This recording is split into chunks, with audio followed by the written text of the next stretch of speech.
Welcome to In Conversation with the Safety Collaborators. I am Karen. And I am Nuala.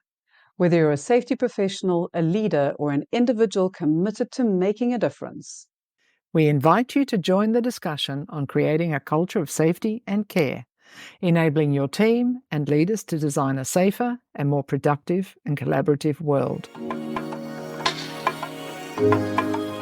in today's episode, we're excited to welcome Lewis Senior, co-founder and CEO of Equilibria, a global leader in personality diversity and intentional leadership. Lewis co-created eColors, a tool used worldwide, and our personality diversity tool of choice, to help individuals and teams improve communication, reduce errors, and enhance performance by understanding personality diversity. His passion is helping people live and lead with conscious intent, leveraging their strengths and managing potential limiters. With Equilibria, Lewis has impacted over 1 million people, empowering them to embrace diversity and live intentionally, both personally and professionally. Stay tuned for an insightful conversation on how understanding ourselves and others can transform leadership and team performance.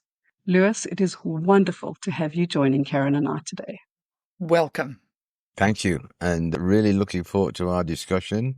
And it's actually come at a very good time because what you were just describing, I actually saw play out last week in Dubai.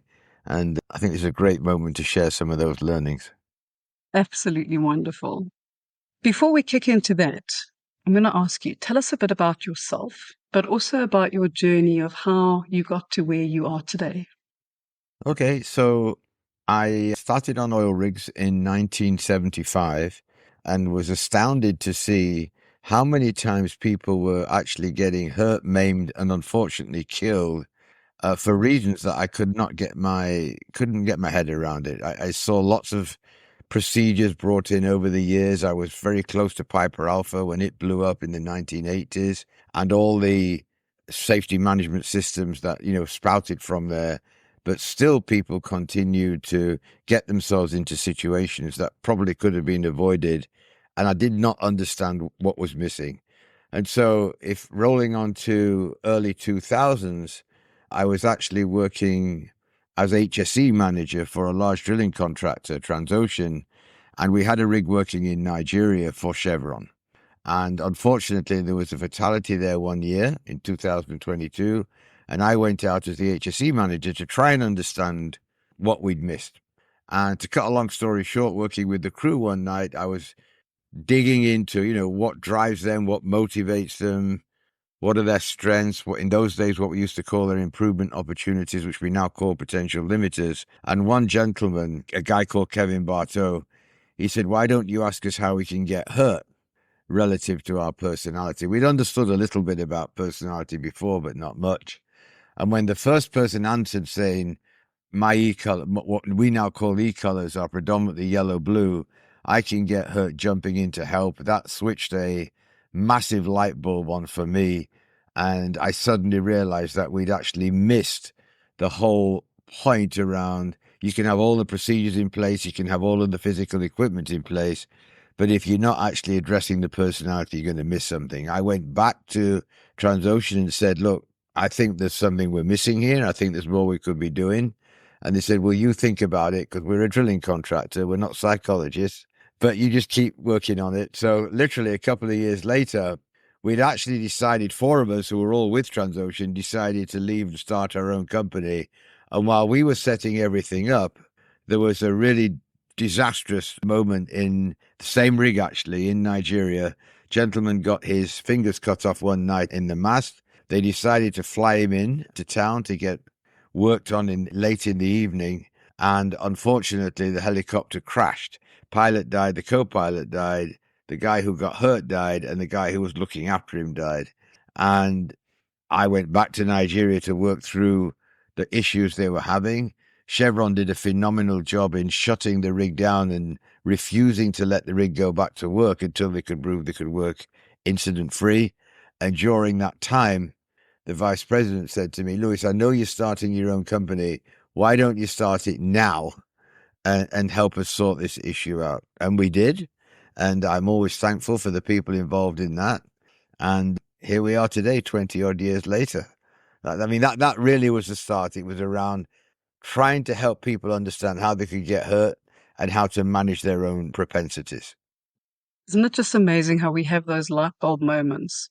Sadly, often through a tragedy of some sort where you go, how do we make this not be repeated? But how a profound question, ask me how I can get hurt, has just created so much momentum in enabling us to understand ourselves and others.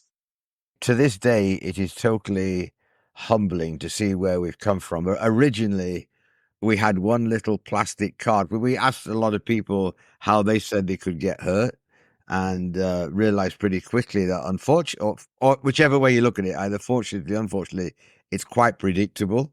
And so once we gathered enough data, we started to realize there was a lot more things we could be looking at. In 2008, 2009, we started looking at what makes it difficult for people to exercise stop work authority, which again, in the oil and gas business, any high risk industry, has always been a major challenge. People couldn't understand why, people weren't stopping the job when something wasn't right. And again, keeps coming back to personality. Then we looked at why people do or don't follow procedures, and it's just gone on and on from there. So continual learning process. And I'm pleased to say that what's grown significantly is our data lake. So I think we probably have, I would say, probably the largest data lake in the world of questions that people would like to know the answer to relative to their personality. And that's something that I get very excited about that every day. And for those listening, I can see it on his face. Absolutely. I'll tell you why I'm smiling, because I just got off a coaching call with somebody I hadn't actually seen for a few years, and then met him up in Angola a couple of weeks ago. And listening to him talk about the impact that the e-colors has had, not only at work, but with his family. And in fact, with one of his daughters, who's very much the same personality as him. And I'll talk a little bit later about the impact that this has in education. But it really is an absolute pleasure to do what we do, and there's no other way to describe it. Fantastic. So my introduction to e-colors was also around that time. I was working also on a Transocean rig off the coast of Nigeria for a different operator. And that was when I was first introduced to it all those years ago. So I was out there as a safety coach and trainer. We didn't actually all call ourselves coaches back then, but that's essentially what we were doing. And it was really interesting. And up to this point in time, I had already been familiar with personality type programs. So it wasn't like something completely brand new to me. And I just always thought it was so good to allow people that space to get a little bit of an understanding about themselves that we don't always get. Or if we do get it, it's a bit too complicated. And I've always been a fan of tools that their simplicity belies their complexity. And this is one of those tools. So it was quite memorable, and most people sort of got an understanding of what it was. I mean, we weren't implementing it. That had already been implemented. And then, of course, as we were doing some coaching and some training and workshops and things, it became part of the conversation regardless. So it's always been there for a very long time. And over the years, as I've moved from countries and roles and wherever, because I started in Australia with all of this, and now I live in Scotland via the African continent sort of thing. And through that, and this is what I was sharing earlier, I have still some of those early booklets and cards that you guys had created. And I loved them so much that I've actually carried them with me for, nearly 20 years, actually, across all those continents. So you already mentioned a little bit about these cards, but this particular card, how did that one come about? It's got a slider. So let me describe this. It's a pocket-sized card, and it has the different how I can get hurt and how do we communicate per color type, if you wish. And you can slide this card up and down to read what it is for you and what it is for others, which I think is also such an important part of the whole conversation. It's not just about me. It's actually about we. It's about us. Yeah, very much so. So it's always funny because what Karen is holding is a slide rule. And I actually found some in a drawer a few weeks ago, and I was running a session for a group of engineers, probably average age about 21 to 23. And I said, I'm going to give you a present. I'm going to give you a slide rule. And they said, what's a slide rule? I was about to say, isn't there an app for that? Exactly. Yeah, exactly. And we did turn it into an app in the end. But actually, the way it was developed was I was actually sent down to Abidjan. The last couple of years I worked for Transocean in the late 90s, early 2000s. They had me coaching some of the managers around the world. And a very, very wonderful human being called Alok Jar. I know him. You know Alok. I do know smart Alok. guy. Yeah. He was the manager down in Abidjan, and I went down to spend some time with him. And we were talking about where did he need the most help? And being a highly intelligent, very, very good engineer, he said, well, my challenge is I need to get a better understanding of how to lead the people. And he was leading probably about 200 or 300 people between the two rigs there, or the rig there. And so I said, well, let's have a walk by the river down there in Abidjan, and let's talk it through. And as we're walking along, I said, really the best way for you to understand the people is let's go out to the rig and let's spend some time going through this process of asking the crews a series of questions. Well, you'll get to learn more about them. We got back into his office and he opened the drawer and he had the largest selection of slide rules I'd ever seen in my life. I mean, he had slide rules for everything. So I said, Alok, I got an idea. When you get all the data that we will pick up when we go out to the rig, will you make me a slide rule that is around all the things that you see and what you've got in your hand there around how to develop people, how to interact with them, how to communicate, what to do, what not to do, how to, influence them to become even better leaders, etc. And I went back to Abidjan about 6 weeks later, and he presented me with this homemade slide rule, and what you got in your hand was the end result there. And at the end of the day, it's like a lot of our technology, the principles and the knowledge has very much survived. It's timeless, as you well know, and that's what's been so powerful. So a lot of what we do today, somebody is to be thanked along the way, because we were always willing to not only listen, but absorb what people were telling us from their perspective. And that's really helped us to develop a lot of what we do today. Brilliant. I think so much of what we all do and develop comes from conversations, which is one of our favorite technologies. I'm going to use that word because I think conversation is a technology. It's a human technology. And whatever we can do to help generate and catalyze those conversations, then that's what we should be doing. And that's where I think this tool, personally, I think this tool really falls beautifully into that category.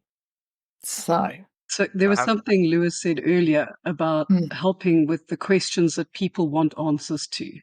Yes. And it links so beautifully for me with conversational intelligence, which is asking questions for which you have no answers and bringing in that curiosity. Because if we can be curious, if we can be excited about what it is that we can learn about ourselves and others through a tool like this, how can I get hurt? Why are people not stopping the job?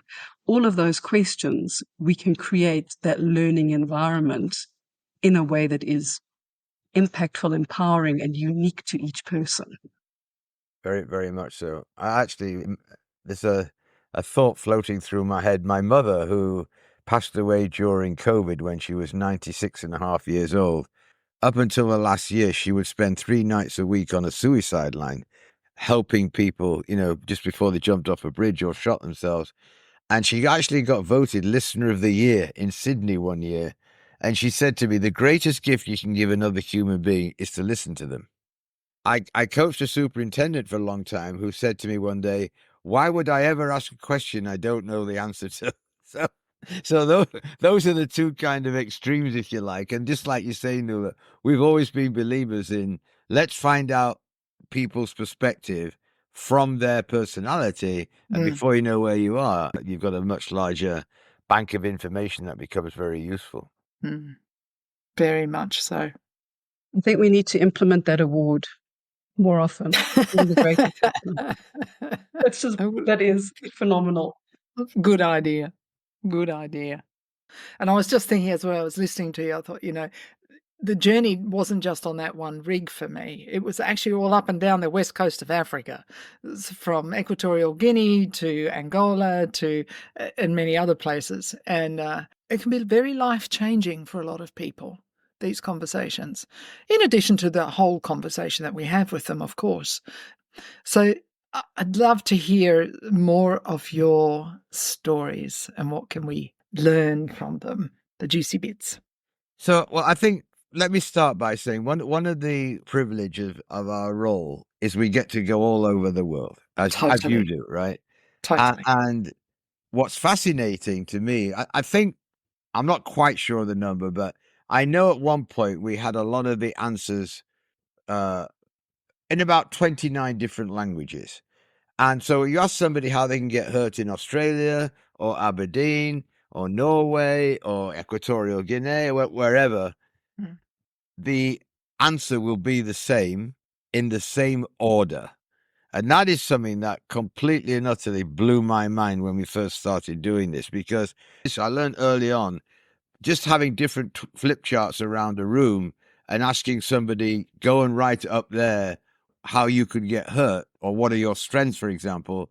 First person, let's say somebody who's red yellow, goes up there and writes, well, I'm decisive, impatient, whatever.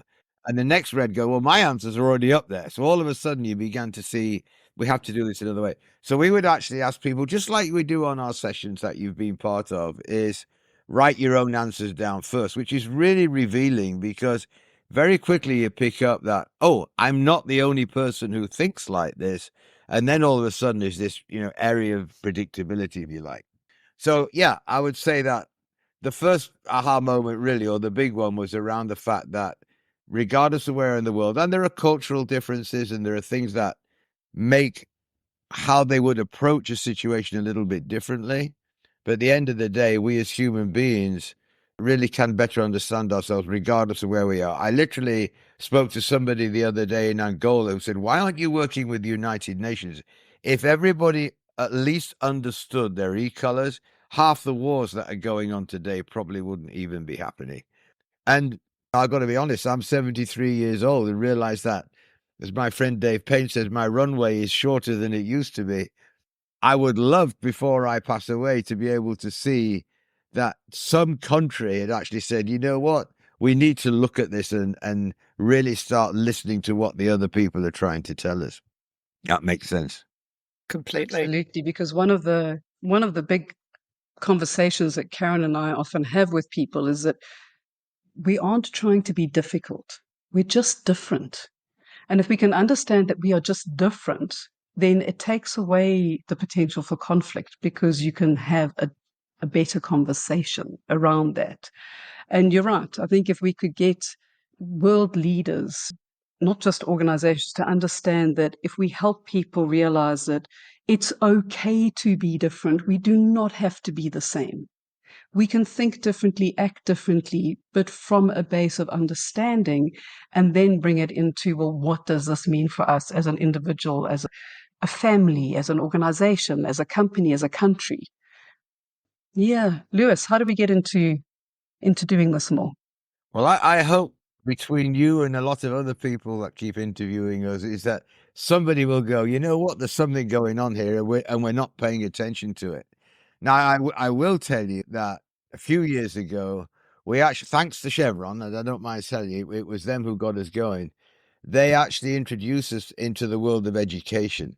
And we started to, in fact, prior to COVID, we actually had, for about 7 years, we had a non-profit called E-Colors in Education. And the reality is, when you can get a 7-year-old to understand the E-Colors, and at 9 understand what we call personal intervention. Oh, not on camera, but I am wearing a yellow-red bracelet because my E-Colors are predominantly yellow-red, and I have a pause and play button on there. And when we introduced this notion of understanding yourself and others at about 7 to 8 years old, and personal intervention, which means you've now got a choice of reacting or responding relative to your personality, I see the difference it makes in young students of that age.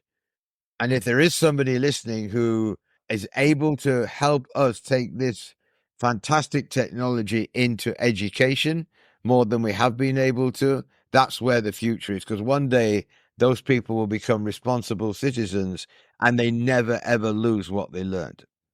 You know, you're both in the same kind of business that we are, that coaching people, companies, organizations, sometimes it's hard to measure the impact. That's the reality. And it can take a long time.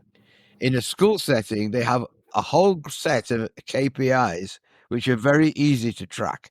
Truancy, visits to the principal or the headmaster, mistress, whatever you call it, wherever you are. Graduation rates. The average graduation rate in the States is 78.2%. Every school we took the e-colors into, the graduation rate went up to 99 to 100%. Wow.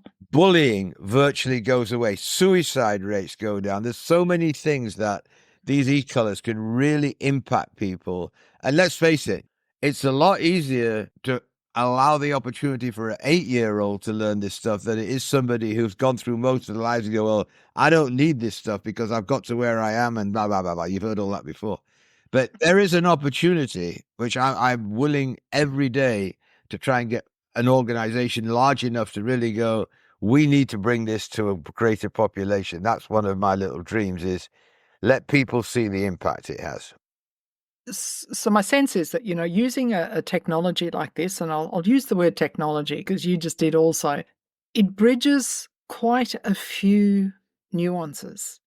Emotional literacy, as opposed to intelligence, because I think they're two different things. So emotional literacy, conversational skills, the art of stepping back, which is, of course, as you say, pressing pause or play on what we're feeling in that moment. So I've been involved with ontological coaching, which is all about language, emotions, and the body. And all three of these things, if you want to change anything, you have to change all three. And using a technology like e-collars helps to have that conversation without people, I think, feeling overwhelmed about all the other stuff.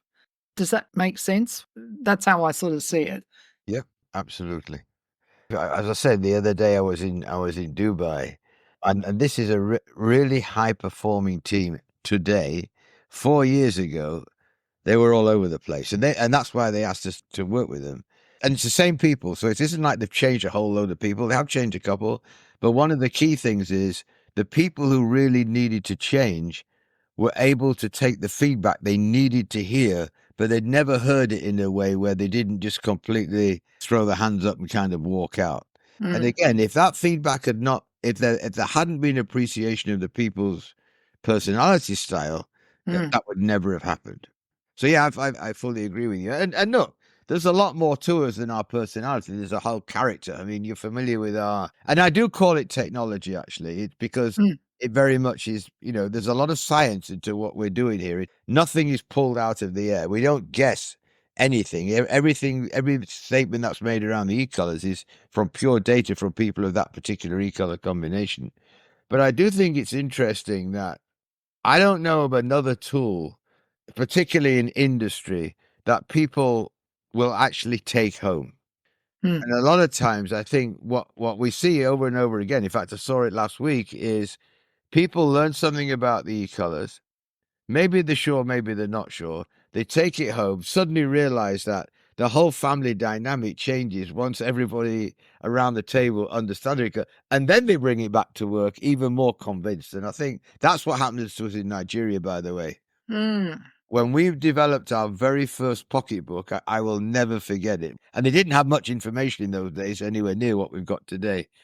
But I remember going back onto the rig in Nigeria after about 3 months after we'd given all the books out, got all the crew together on the deck, and I said, right, everybody because I call them, get it out of your pocketbook. It does absolutely nothing if it stays in your pocket.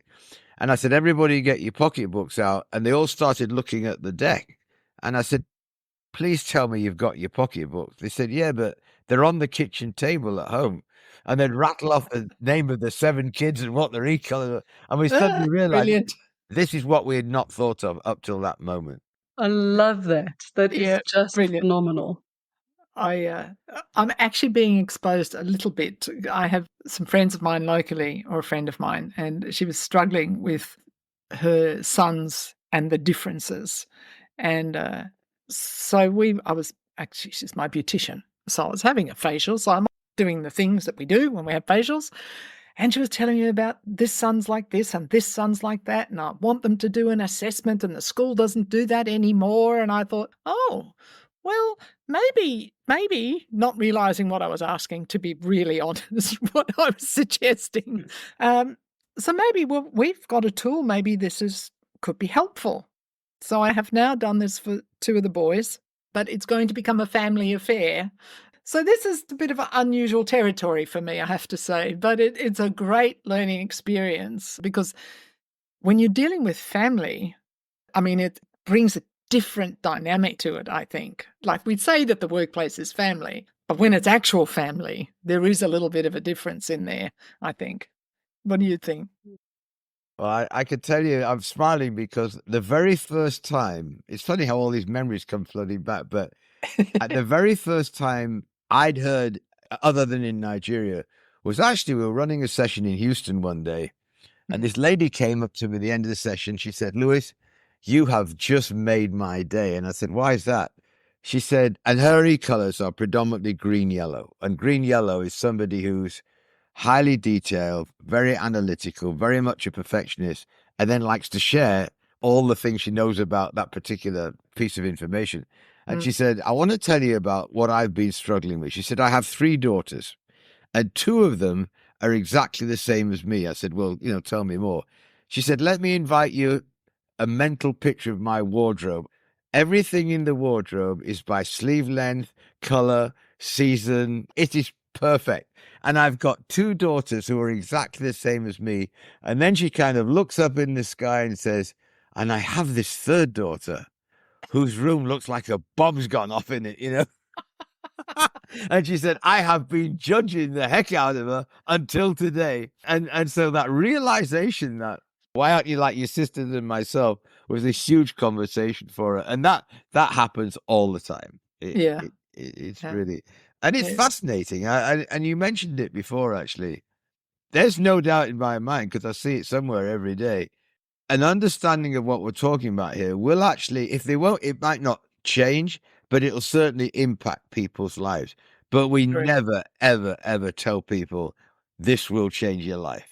But it does. That's the reality. And actually, the more that people lean into what we're talking about, the better the outcome, as you well know. So often, Lewis, you speak about living with intention and intentionality. And I think this gives us that. And when I was first introduced to e-colors and the pause and play, that for me was just one of the most beautiful light bulb moments, because it's not about what's right or wrong, or it's just about going, in this moment, what do I need to do right now? And I can make an intentional choice as to, do I go with the moment, or do I press pause, give a bit of consideration? And I've used that in work, in family, in every single aspect. And it really was. Pause and play for me was one of those woohoo light bulb moments. Yeah. And I will tell you, when we first came up with the idea, I had not realized the impact it was going to have. And here's the thing. There's many, many ways that you can discover something about your personality. There's multiple tools out there. But when we came up with the pause and play idea and saw the impact it was having almost immediately, but in different scenarios, and I'll start with what I saw with the kids in school, because kids who are predominantly blue-green, so tend to be very thoughtful, very steady, very quiet, typically never raise their hand in class. And so we introduced the notion of pause and play to them, and all of a sudden you'll see them sitting there, pressing the play button, and up goes the hand. So fast forward 15, 20 years, now those people have no problem exercising stop work authority, where before they wouldn't have said anything. When I started to work with EMS, with emergency services groups, actually at San Jacinto College, thanks to a lady called Christine Kern, if there's a class of 80 students, maybe 70 of them are top color blue. And the very first time we ran their induction, normally we don't, in a whole day session, we don't mention pause and play until the afternoon. And trust me, the morning was really quiet. So when I realized what was going on, Come to the next year, same thing again, a whole load of students, about the same percentage of Top Gun Blue. We said immediately, right at the beginning, here's a wristband. This is pause and play. You'll learn more about it. But for now, just realize it's a choice that you can pause on not saying anything and press play on actually speaking up. Change the dynamic completely. Mm. So all of a sudden, let's just assume for a moment that, that you've got an equal amount of people who are top color, red, yellow, green, and blue. So you've got the 4 different personality styles, basic, earth, wind, fire, and water, whichever way you want to look at it. All of a sudden, you've now got empowered 25% of the people who before would never speak up. So you've no idea what they're thinking. If you don't know what's going on, you sit in a meeting and go, well, those people aren't paying attention. They're not saying anything. They're not, there's no movement, basically.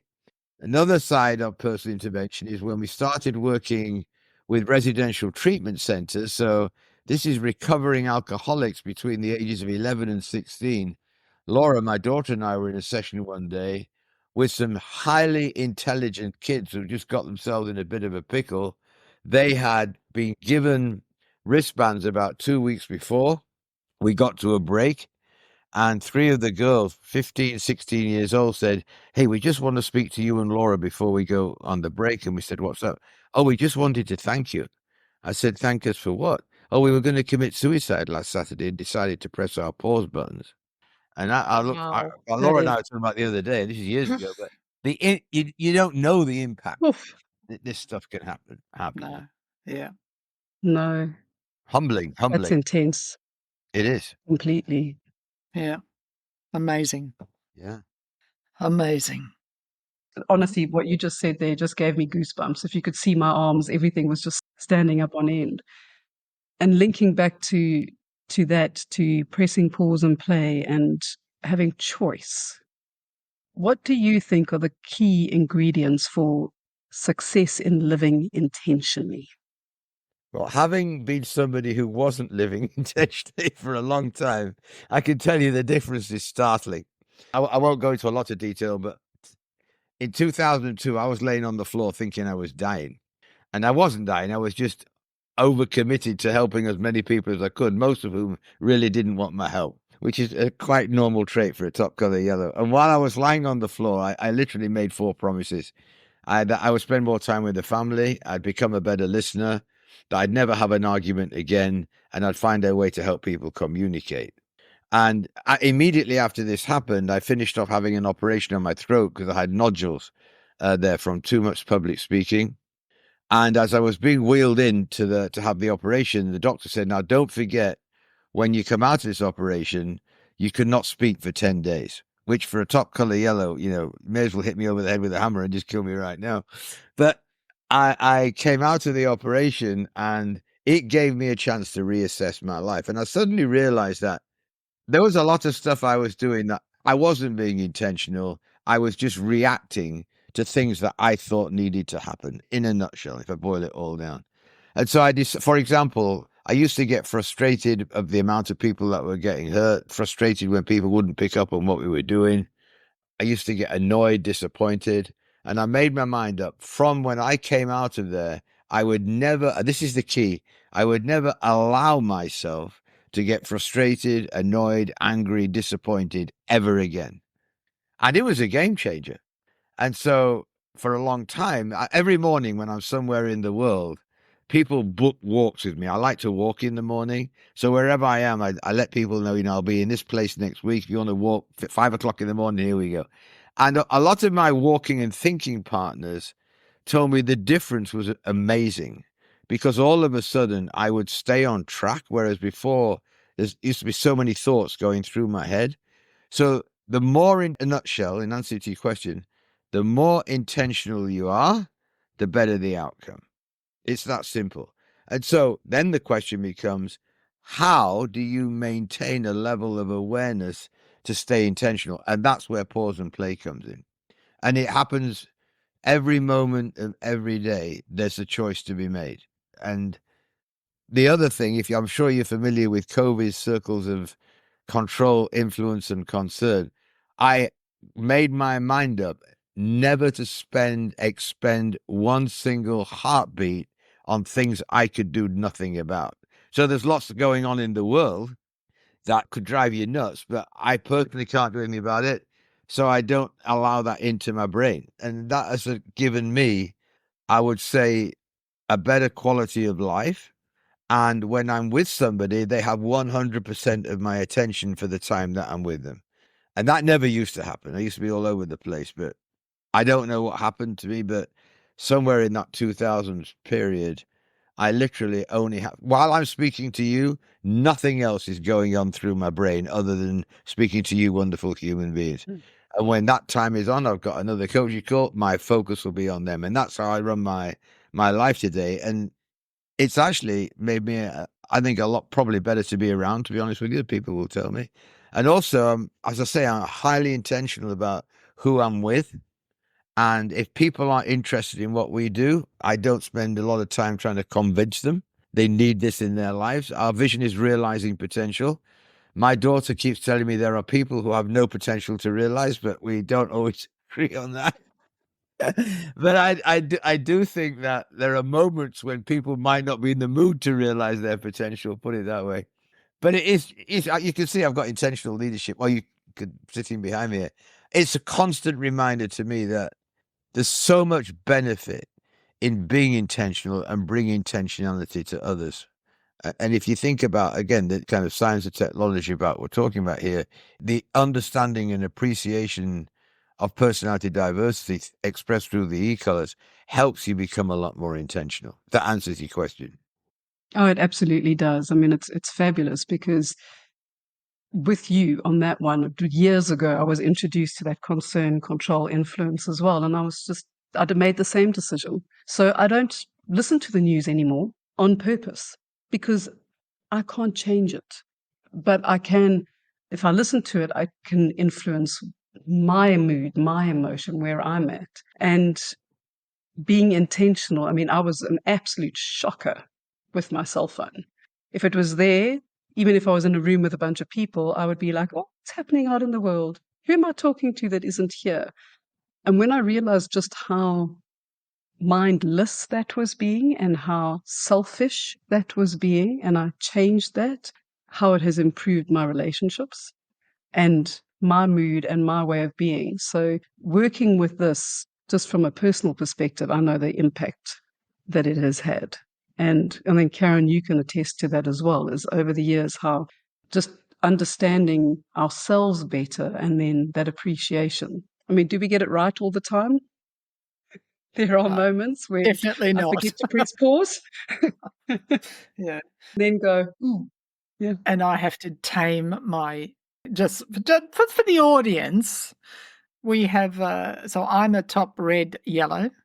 So as I say to people, I'm a little bit Jekyll and Hyde. So 1 minute I'm like, get the hell on with it. And the next minute I'm like, no, it's fine. Let's have a chat.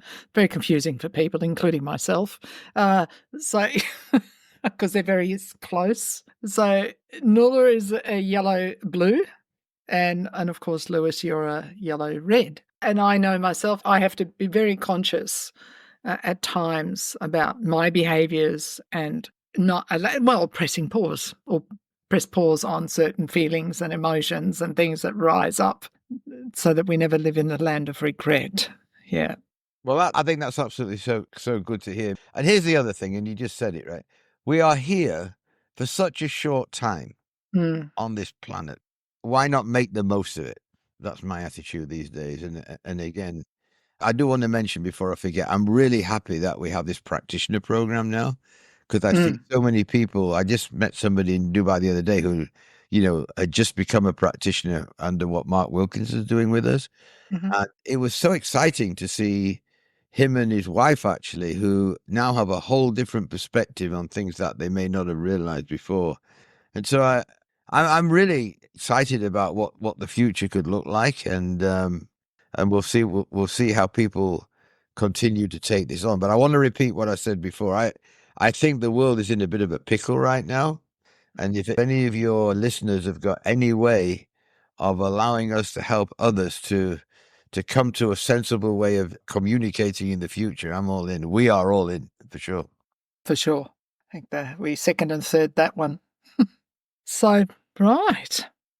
What's the juiciest piece of nugget that we can leave people with beyond our vision, if you like, or your vision, and we're supporting that vision? What would be the next juicy piece of nugget that we can leave with people? I'll offer you this because I just got in touch with somebody Mm. last week who I have not seen for a long time. I mean, a long time. And if you don't mind, I'll tell you the story because it kind of fits with everything you're talking about. But years ago, I was asked to go to India and coach a rig manager who was predominantly red-green, very, very task-oriented, and very much needed to get as much done as he could in a day. And they'd asked me to go over there because they were worried the guy was a bit of a workaholic. And they told me, you go to the office early so you get a full picture of how this gentleman operates. So I got up about, 3:30, 4:45 in the morning, went into the office about, 4:00, and there was this guy sitting there writing away. So I went over, I introduced myself. I didn't know him before. I said, I'm going to be here all week and a little bit of next week. So what are you doing? Oh, he said, I'm doing all the patch lists for the helicopters to go out to the rig. I said, you're the manager. Why are you doing? There's people who do that. That's their job. Oh, well, I came in early. Anyhow, all day, this guy, work. I stayed all day, all evening. He was the last one out the office. So this goes on Monday to Friday, every day. The following week, we were going out to the rig. So on the Friday, he said, what are you doing over the weekend? I said, well, nothing. I'm just going to sit around and wait till we go out to the rig. Oh, no, he said, come and meet my family. I said, you have a family? Because it had never even occurred to me that somebody could work those kind of hours, right? So I went over to their place on Saturday, and we spent the weekend together with his family. Absolutely fantastic. We're Russian, actually. What beautiful wife, 2 lovely children. We had a blast. Monday morning, we go out to the rig, and immediately I could see, and this is what he wrote to me, because he literally just retired last week. He wrote to me and was talking about this experience. So we go out to the rig, and I could see immediately I'm there to coach him how to engage with the people. He's busy looking at the handrails because if he's bent, he can write a little, nothing about interaction with people. So we spend 3 days on the rig. We fly into town, get onto the beach about 4:00 in the afternoon. And he says to the driver, oh, take us back to the office. I said, I don't want to go back to the office. I want to go to the biggest cemetery in Mumbai, in Bombay. So the driver takes us to this cemetery and opened the doors with like something out the Lost Ark. And there's thousands and thousands of graves there. And I said, so what do you see? And he said, is it the housekeeping? I said, no, it's got nothing to do with the housekeeping. I said, all these people thought they were irreplaceable. I said, and I took him over to a gravestone, and I know you know this part of the story. I said, look, this is the day the person was born, and this is the day the person died. The only thing you can do about it is that dash in between. And that to me is so important to understand. That's the bit we can work on. What does that dash in between look like for every individual for as long as we're here? Because we're leaving a legacy every day, like it or not. True. That legacy doesn't start when you're my age. It starts every time you choose to interact or not interact with another human being and how you do that. So I hope that serves as a nugget for you, but that is my thought for the day. I actually think that's a perfect ending. It really is, because wow. Yeah. Because you're Focus right. on the dash. That's it. Focus on the dash. Yeah. And let us know how we can help you focus on the dash. There you go. Brilliant. We really, really appreciate you coming and spend a conversation with us. It was just really delightful, and I know that everybody will get a lot of value from listening to this episode. So thank you so much. My privilege. And thank you for asking. It is much appreciated. Yeah. No, it's really wonderful. And we will put links in. We have a fantastic page on eColors on our website with links to blogs and articles and other podcasts. And we will put a link to your LinkedIn page as well, Lewis, if people would like to connect with you directly. Can I give you one quick little story before we finish? Go for it. Yes, you may.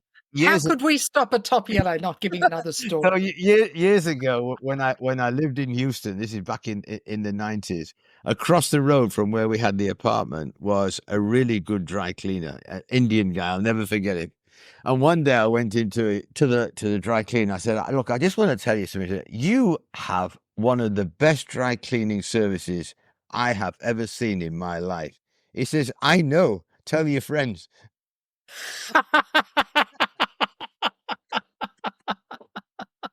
And I would ask anybody listening to this, tell your friends about what we're talking about here, because Yeah. again, that dash doesn't last forever. No. Yeah. That'll give me something to ponder about for the day. But yes. Brilliant. Lewis, it's been wonderful. Thank you. Pleasure. Thank you very much. Take care. Thank you. Thank you for joining us today. It is always lovely to have conversations that matter. To learn more about creating a culture of safety and care, please visit our website